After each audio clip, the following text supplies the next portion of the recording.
Alright, we're live. Oh, look at everyone coming in! Yeah. Oh my god.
I have the whole panel in camera with vertical, so I'm just going to stick with vertical, I think. Okay, great.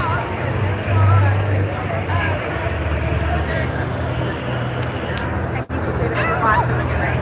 Yeah, it'll say about that. Okay, should I get horizontal? Up to you. I'm gonna wait till they come in. Sounds good. I think I will try.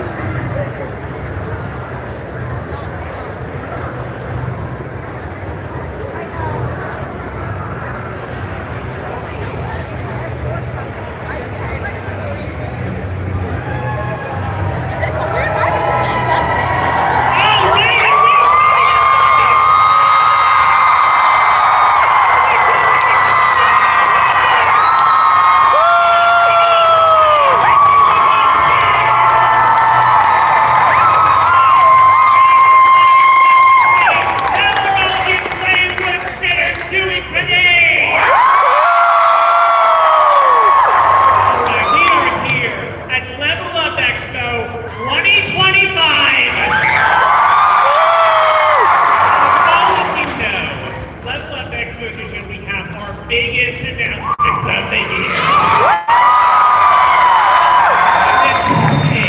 Today is no exception. We have some of our biggest announcements in Hellaverse history. Right now. So I want to get you all hyped up for that. And we're going to start out with something that I need a little audience participation on. Oh yeah! Can we do that? Can I get a little audience participation on this? Let's fucking go, baby. Roll the video.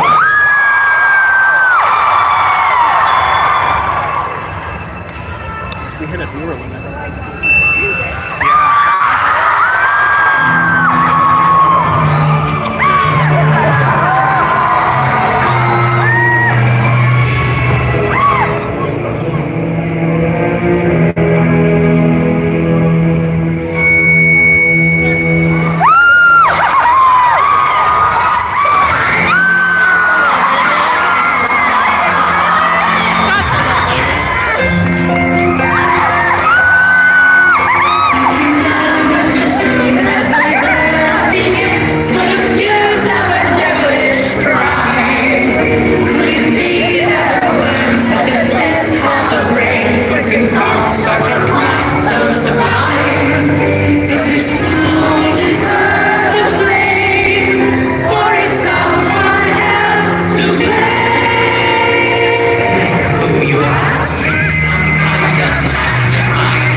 Anyway, I'm sure you are all aware of the amazing news that we have been greenlit for seasons 3 and 4 of Hazard Hotel.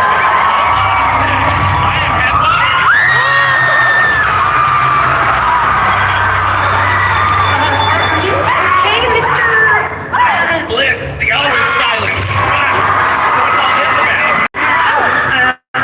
Well, I was telling everyone about how exciting it is that we're getting more seasons of Hazard Hotel. Yeah, that's good for you. But that's old news, bitch. You old titties, 'cause I'm here to announce that Helluva Boss is coming to Prime Video, but watch this. You thought the Hash Brown Motel was the only hell show that Daddy Amazon was horny for? Hey, look at all. Gosh, wow, that is so great! Congratulations! How does that work? Now, Jockey, I'll tell you. It's Charlie. Listen up, Chucklebucks. Prime Video's teaming up with Spittlehorse. That is a good name. To support the making of Helluva Boss's remaining season. Now, I'm talking full fucking episodes, full seasons, the whole jump thing. And, oh, the best part is, full creative control remains entire. He's in charge. Not a bitch. Really love her. Then, after a little bit more than a month or so of being on Prime Video first, the show will release in its entirety, as it always has, on YouTube. So basically, and the best part is, now we get to fuck around with you guys from time to time.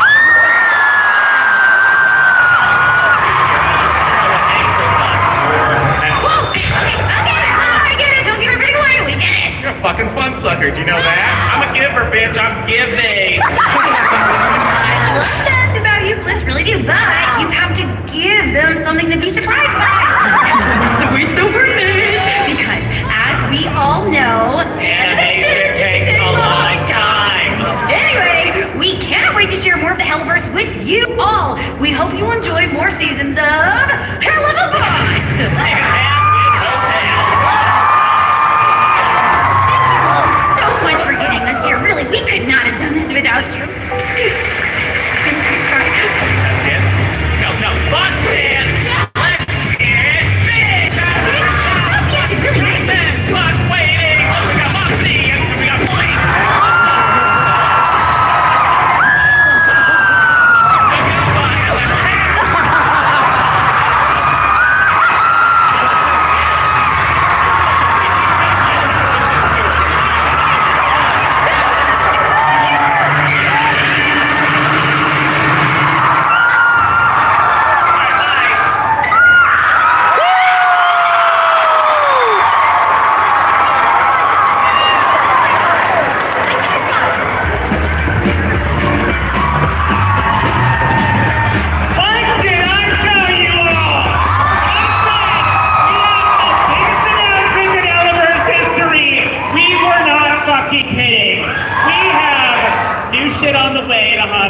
We have a new deal with Good Smile. New to YouTube's on the way. New stuff from Stylish Cult. New stuff from Moe Flavor. And Helluva Boss is joining Hazbin Hotel on Prime Video. Finally, the Hellaverse is united. It is complete. And all of our precious demons are together. But to talk more about this subject, we have some guests to bring on stage. And we'd like to say hello to them. We have the creator of the United Hellaverse, Vivian Madrona!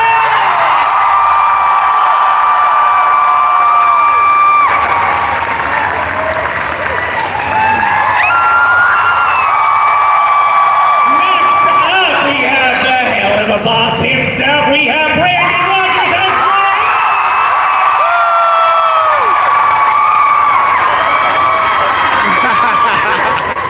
and introducing your members of IMP, the voice of Moxie, Richard Horvitz.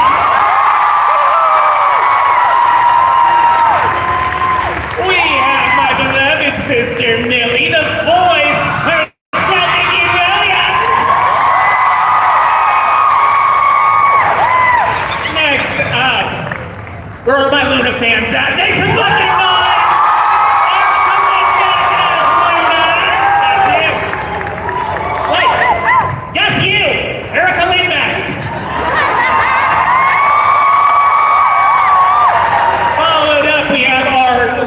recruit to IMP as of the end of season 2, former Prince Solus,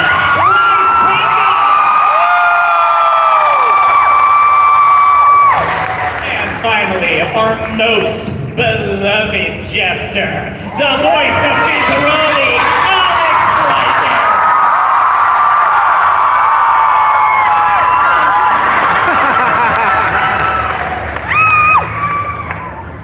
Thank you all so much for being contractually obligated to be here today. But we have to start with you. Obviously, this has been the biggest secret that we have been sitting on for a while now. But other than all the wonderful context we got added in the video, given in the video, what does this mean? What are the biggest implications for you in having Helluva Boss and Has-Been Hotel in the same place now? Well, obviously, it's on. Okay, yes. I mean, well, for me, this is a dream come true because, you know, these shows, started in both such different journeys, and to now be able to have the freedom to connect them like officially, because as everyone knows, like they've been connected, but they've always had to kind of be separate. They've always had to kind of live separately.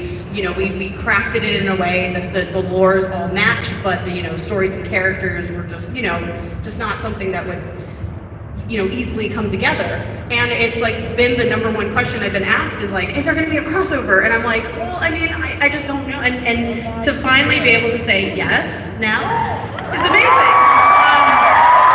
Because I adore these characters and I adore these stories, but I also just the ability to bring the kind of characters from each show, like into, even if like it's just a little bit at first or like whatever it ends up being, like it's freedom, and it's incredibly meaningful to me, and it feels very full circle, and I'm very thankful because it's also like Helluva Boss just also maintains its identity as well. So like it's such a special thing to happen. I'm so excited.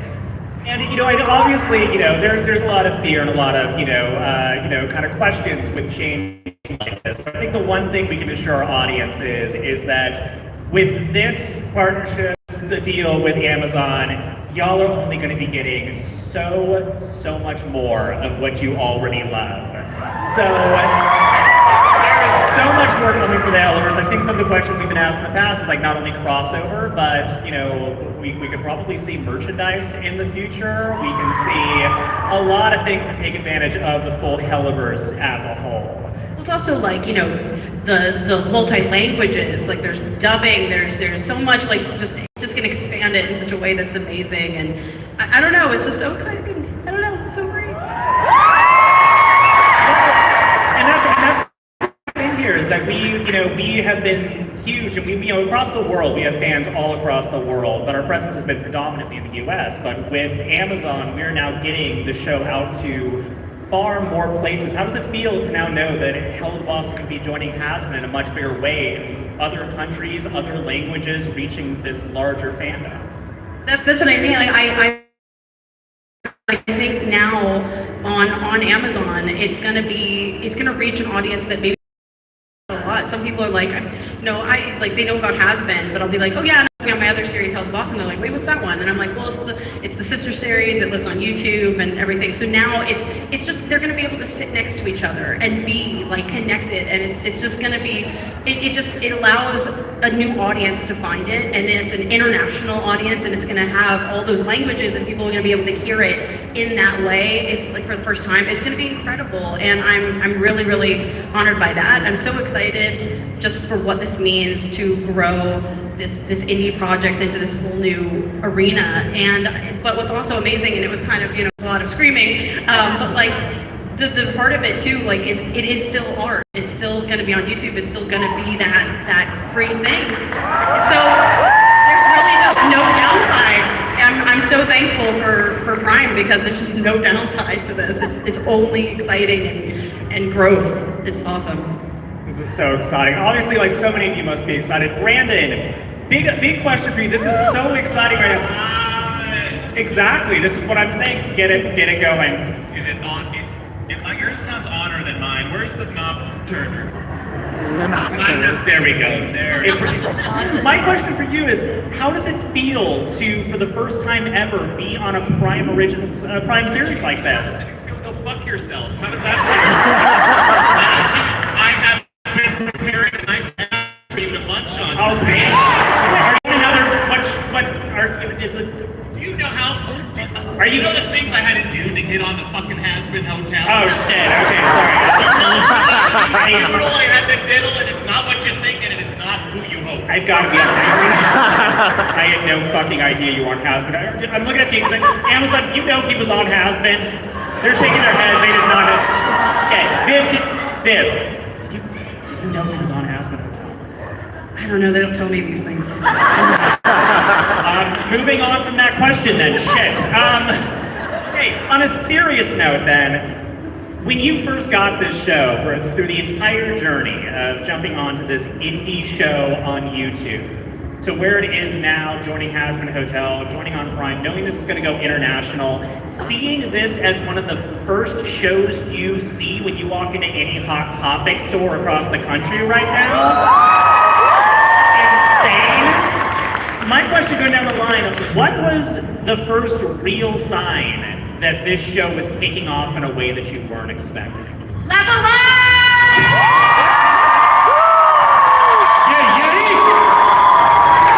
No, but seriously, we came to Level Up for the first time 3 years ago, and I had no idea what the show was going to be. And when I sat down at a table and met you guys for the first time, I was like, why the fuck do they care who I am? Viv Madrano!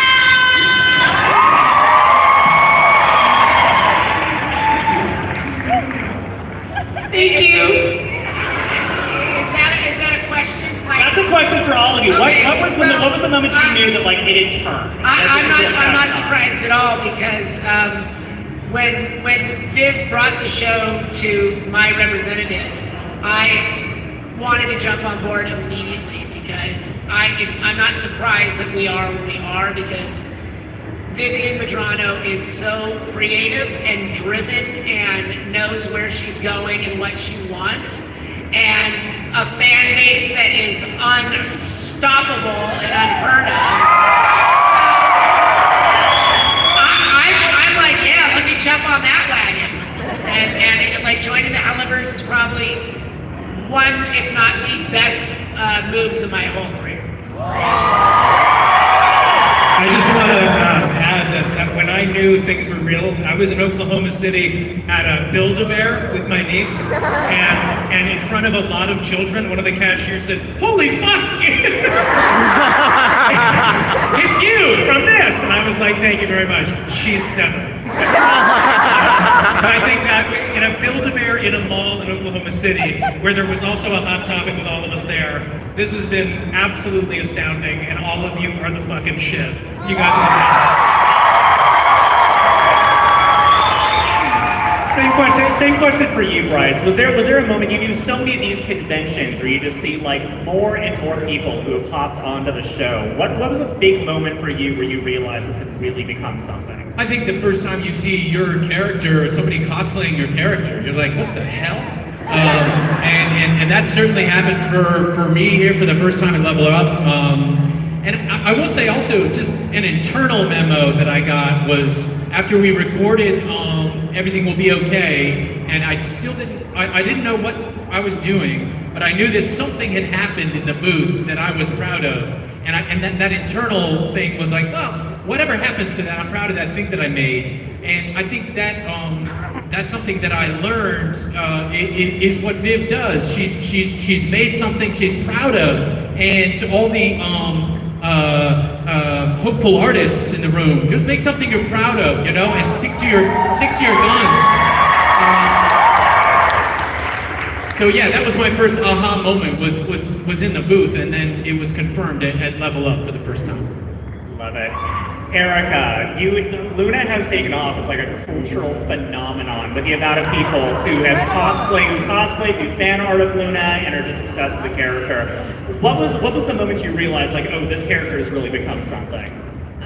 I don't think I can distill it down to one moment, but if I were to try, it would be when I was in LA at a Starbucks, and this was years ago, and I saw a guy wearing one of the OG Bad Mood Luna hoodies, and I screamed at him from my car. I was like, oh my God, I was like, I'm Luna, I'm her, you know, and it was so cool to see, because like I work on a lot of like anime and JRPGs, and I feel like there's a lot of work, and I love working on those things, but when you see a character that you originated, like someone wearing a hoodie of that out in the wild, it's just, you're like, oh, it's a breached containment. Like this is so much bigger than I even could have fathomed. So. Yeah, do your fucking job! Is it still happening? Now back to Brandon, and you know what, I will metaphorically munch on your ass a little bit with this one. Prove it. I mean, later, backstage. You have been a icon on YouTube for a fucking long time now with your own videos, your own sketches, which is what brought you onto this show. And now this show has taken off in such a monumental way. How does it feel now to see your character that you voice going on to this point and expanding not just in the US, but we showed off a toy that's going to be huge in Japan. You have people in China cosplaying a character you voice. What is this like for you? They're trying, this is homophobic. Mine is working fine, so I don't know what you're fucking talking about. What were you asking? What was it like about the Chinese Blitz? That's crazy to me. That's fucking crazy.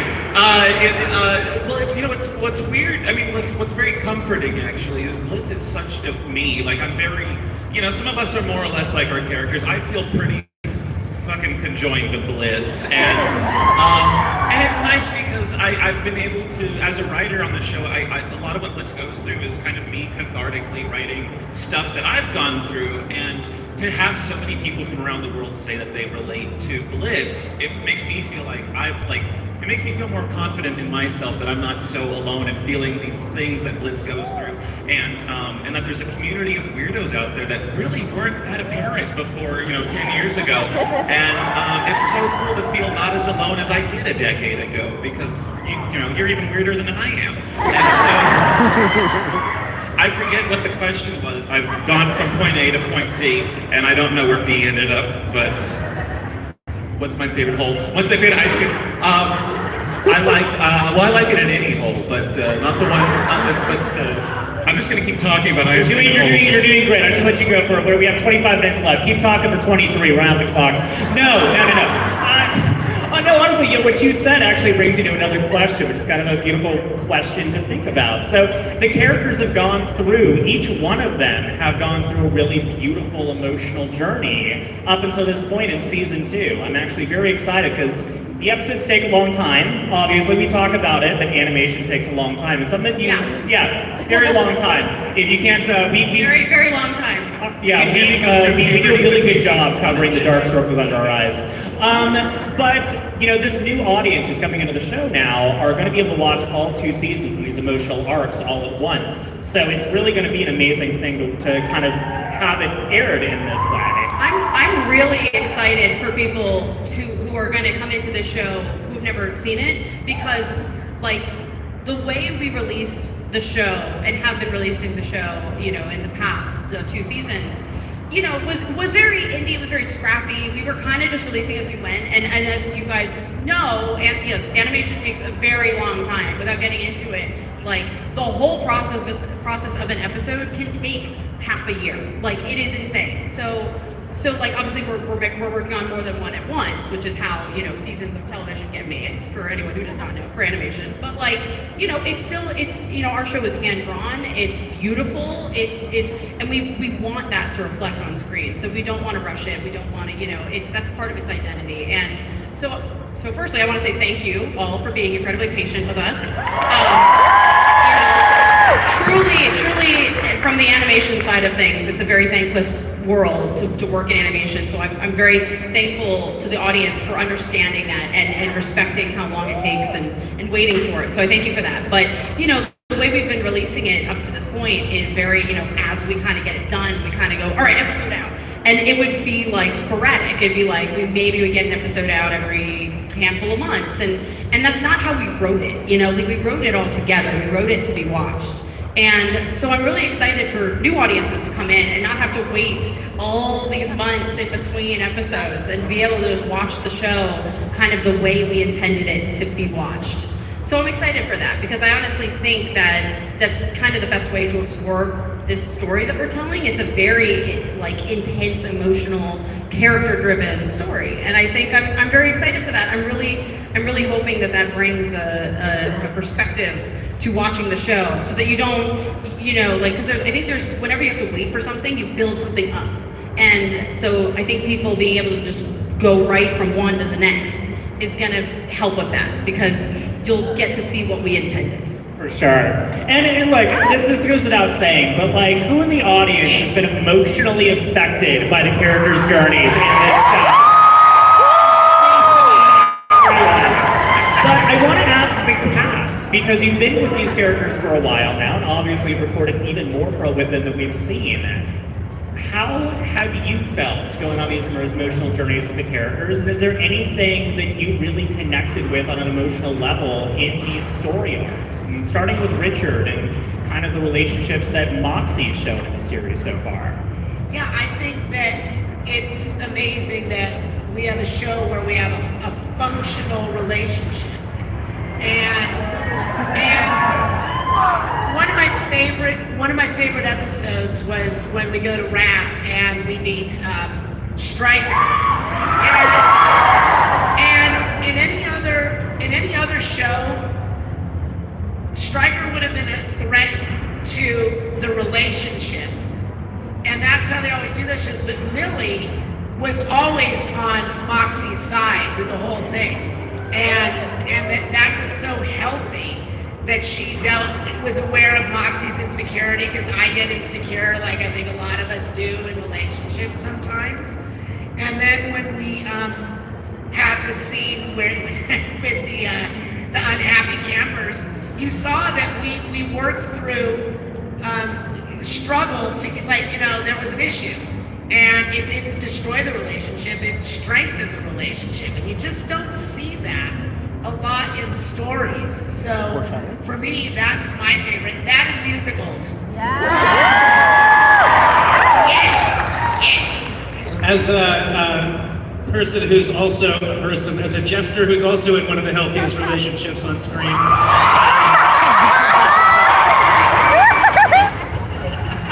One of the things I love about this show is that it is a dirty, offensive, foul-mouthed show, but the main theme that you take away is love wins, and I love that about this show. Because it is so easy to be tongue-in-cheek about that these days, and I love the sincerity that the show is inside of this insane world, and none better than my boyfriend, Ozzy. Yeah. He's here, by the way. Go visit him. It's his first con. Be very nice to him, or I will fucking kill you. Just so you all know, you all better be at tomorrow's panel, because I have so many Physmodius questions. I cannot wait to ask Alex. I can't wait. Right, so we talked about character arcs here, but obviously we have so much more of the series to get through, and we are at a really interesting point with Stolas, because we are probably at his lowest point right now. And, again, seeing the entire Stolas storyline once people are able to watch it on Prime is going to be huge for them. But how has the journey with Stolas been for you, and what are some sort of discoveries you've made as you've explored the character? Oh, it's so sad, isn't it? As a representative of one of the dysfunctional relationships on our show,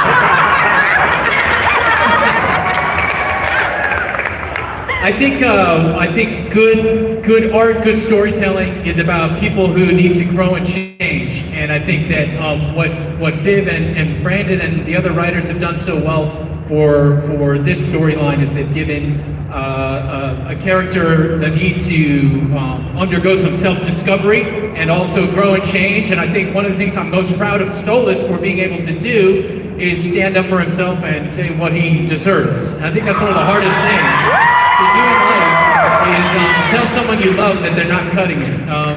And so I'm really, yeah, you know who I'm talking about, don't you? Yes. So, yes. I kind of love when Brandon blushes a little bit. People always ask me what was your favorite scene to record, and I say I love the difficult breakup, messy scenes. That's what actors love doing. We love making a mess and playing around in that mystery that we all deal with as humans, how to get through those moments. So yeah, I would say that the journey of Stolas has been a real roller coaster, and yeah, it's a stoller coaster even. Yeah, I would say it's sad. It's sad to be poor and work. I have something called a job now.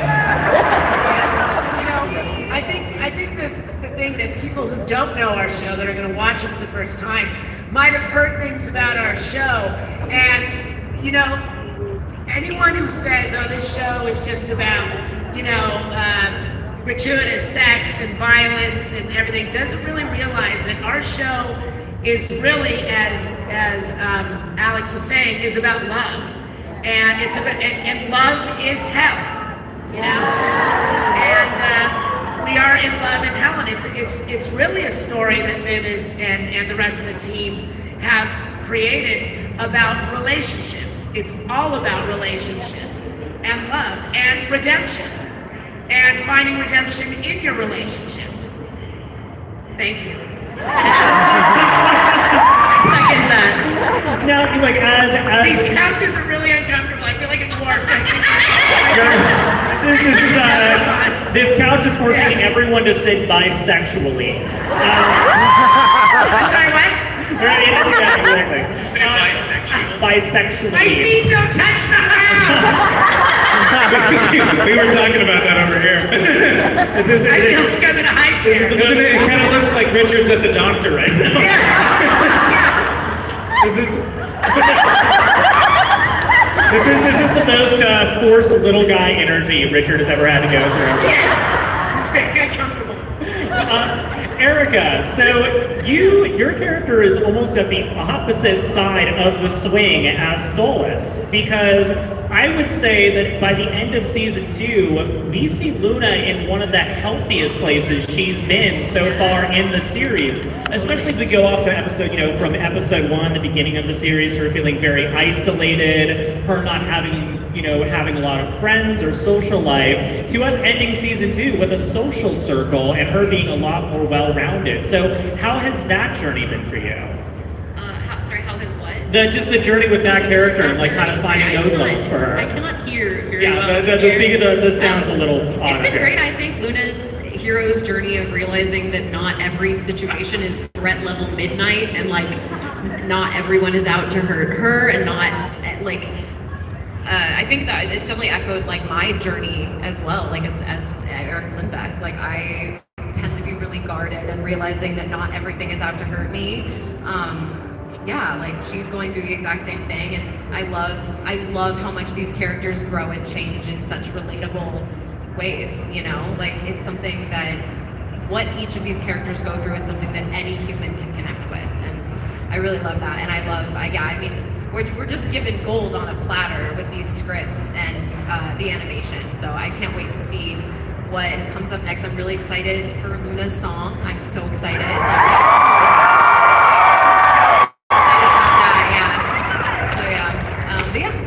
I love it. Very exciting. Vivian, one of my favorite episodes of season 2 is a buddy episode between Millie and Blitz. And we get a lot of backstory. Yes, it's called Ghost Fuckers. We can say the F word. But in Ghost Fuckers, we get a lot of Millie's backstory, and in that, we get to see Millie being a very, very different imp before she met Blitz and got brought into this new family of IMP.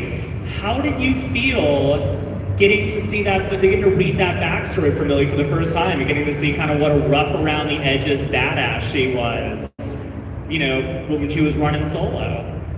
It's so informative when you get a script that delves into the history of a character. That's what I've loved about being a part of this show, is I really didn't know much about Millie in the beginning, and layer by layer, we're getting to know who she is, who she was, who she may be. So it's a beautiful thing. You know, one of the most beautiful episodes was Unhappy Campers for me, when I got to see a different side of Millie, and she prioritized herself. And it was kind of a reflection of that maybe past Millie, but finding her voice in a relationship was beautiful to me. So it's always a wonderful surprise when you get to learn the history of your character. Love that. Thank you so much. Gabe, you got stuff to say. Yeah, when it comes to Millie, obviously there's not much I can say about season 3. It's to come. But you know, I'm very excited because we have some really, really good Millie stuff coming. I'm very excited. I got to tell a very cathartic story through Millie in season 3, and I'm very excited for people to see what it is. Octuplets.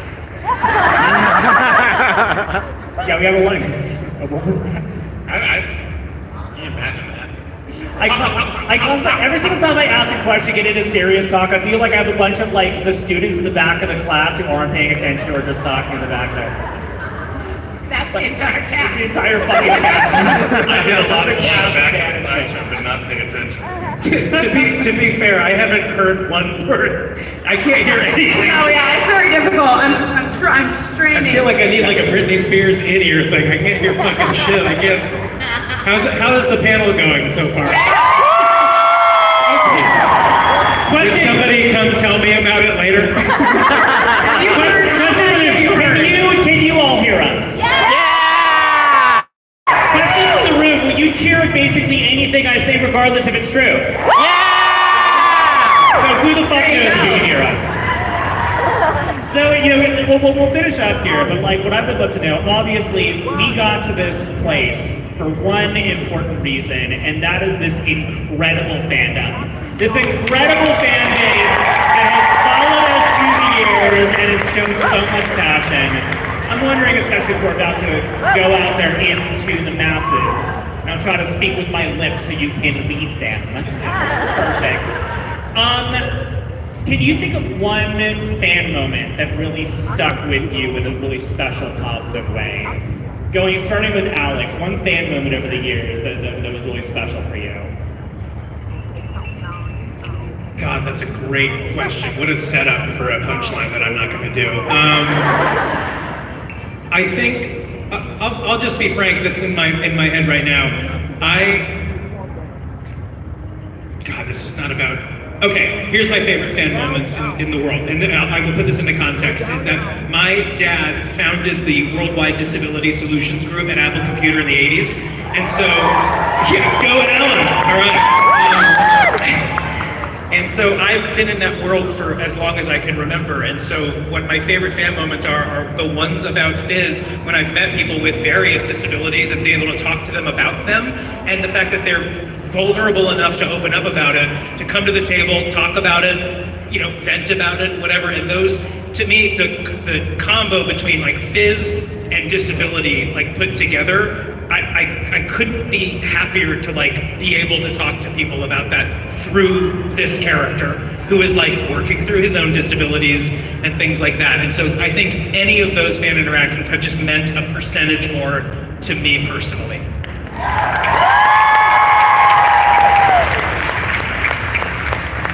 Yeah, in a similarly sincere way, I would say that I get, some of my favorite interactions are with fans who have attached to a storyline about a connection with their parents or parents that is complicated.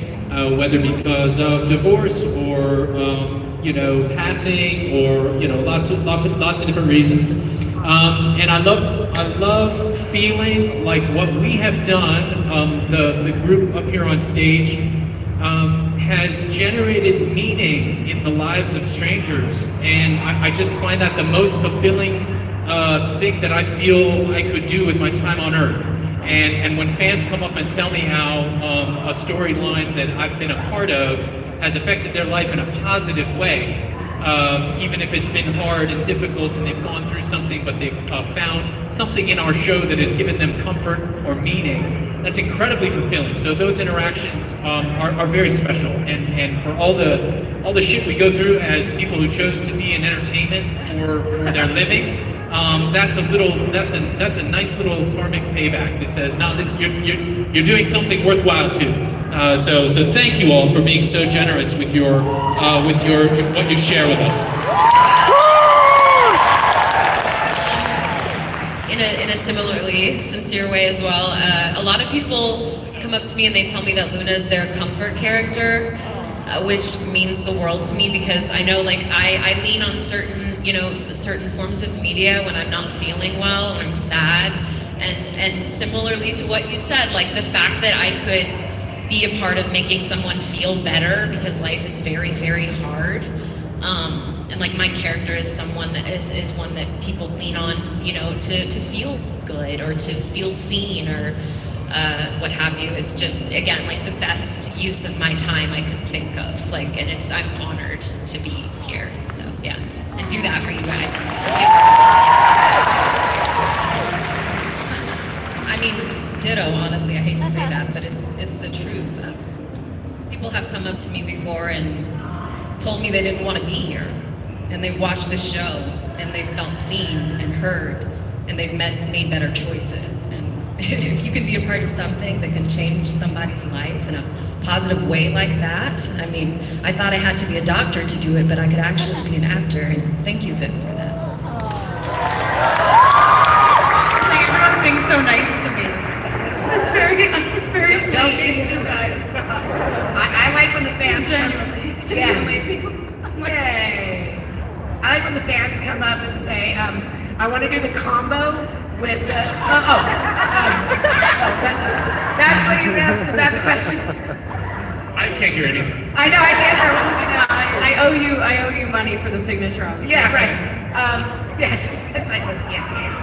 I have to piggyback off of these people who have gone before me, that people who say that our relationship is what they aspire to means a lot to me. People who just want to sing "Oh Millie" or want to sing, have that interaction, means the world to us, because we're in a booth by ourselves and we're making each other laugh, and not all at once. We're never together, but Viv and me and each one of these actors are together through the whole process, and so we're having a good time. And I think that when we're having a good time, that translates to you. I hope that you're having a good time too. So that's thank you. I'd love to add there, that I think, working with you on this, because I worked with Richard on both series, so the identity even of the performances, I feel like, are so intrinsically together, because you read with everybody and you bring the same energy and the same comedy, and now we're so in sync that I think it was one of the most recent sessions, we literally started talking in unison. At the very same time, after every take, we go, yes. Yes, or yes. Nice. I liked that, or whatever it was, but we did it a couple times, but I truly want to thank you, because the shows would not be what they are without you. The acting, the performances, I genuinely think are some of the strongest things about the show. I think this cast is incredible, genuinely, just giving the love back, you guys, you make this show something that I never imagined, and obviously I only dreamed to work with people like you for this show, and now not only to get to know you, but also just genuinely, I was an art kid that dreamed of being a part of something where the cast was as into it as you guys are. And so I know how much that means to this audience because it means a lot to me. Thank you.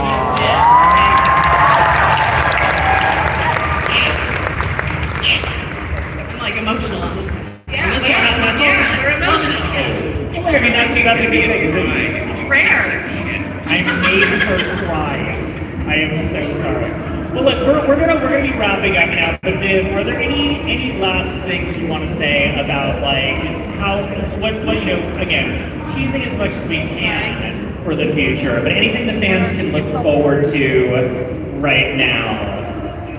Man, I mean, obviously, like, to me, I guess this is the non-spoiler thing to say, and, you know, just as the spirit of this panel, I will imply it for both shows, is obviously, as you guys know, you know, Hazbin was greenlit for 3 and 4, and we have gotten into the process of 3, and Helluva is also in the process of 3, obviously, as well, and personally, I think both season 3s are my personal favorite parts of both stories. So I'm very excited. Like, obviously, like, not to, like, the Hazbin season 2 was awesome, and I cannot wait for you guys to see it. I'm very proud of it, but like, just the storylines, like, I know where these shows go. Like, as in case you didn't know, I know where these shows go. I know the end.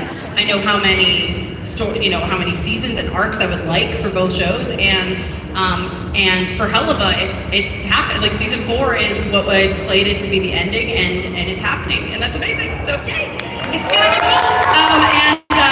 So there's that, but also just to me, like, the third chapters of these universes are just very special to me for very different reasons, obviously, because they're both very different. But I cannot wait for you guys to see them. I can't wait. I'm loving making them, and just truly, I'm just so honored to be in this position where I can even talk about the 3rd season of an animated show that I'm making, and it's incredible that I can say that for 2. It's unreal. I had no idea I would be here. So I thank you all for supporting these shows. I thank thank this amazing cast for being a part of them. We love you so much. Thank you so much, and thank you all. We're going to be here all weekend. We're going to be signing at our booths. We have another panel tomorrow and on Sunday. So we're going to get into a lot more discussions with all of our cast. So thank you so much for coming out. We're going to grab a photo with all of you, and then come see us at our booths where we will be signing. Thank you all so much.